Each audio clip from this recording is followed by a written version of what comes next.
নমস্কার বন্ধুরা, একটা বাটিতে আমি 2 কাপ ময়দা, 1 কাপ সুজি এবং হাফ কাপ চাল গুঁড়ি নিয়ে নিয়েছিলাম। তারপর হাফ কাপের একটু বেশি চিনি গুঁড়ো করে ওর মধ্যে ঢেলে দিয়েছিলাম।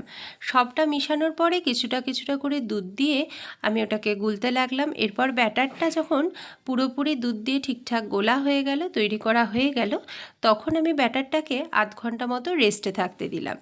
আধ ঘন্টা পরে তাওয়া বসালাম গ্যাসে। তাওয়া গরম হয়ে গেলে তাওয়ার উপরে বেগুনের বোটা দিয়ে তেল বুলিয়ে নিলাম।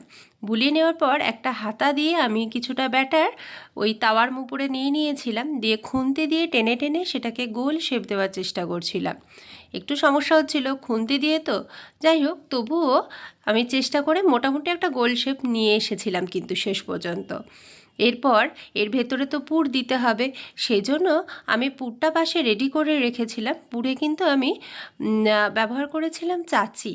তো সেই চাচির পুরটাকে আমি লম্বাভাবে দিয়ে নিয়েছিলাম। এবার পুর দেওয়া হয়ে যাওয়ার সঙ্গে সঙ্গে আমি ভাঁজ দিয়ে শেপটাকে নিয়ে আসার চেষ্টা করছিলাম। এরপর এই শেপটা নিয়ে আসার পর উল্টো পিঠে একবার, সোজা পিঠে একবার ভালো করে সেঁকে নিলাম। তৈরি হয়ে গেল আমাদের পাটিসাপটা। খেতে কিন্তু বেশ ভালোই হয়েছিল বন্ধুরা। তোমরাও কিন্তু এভাবে তৈরি করে পাটিসাপটা খেয়ে দেখতে পারো, বেশ টেস্টি। সকলকে ধন্যবাদ। দেখা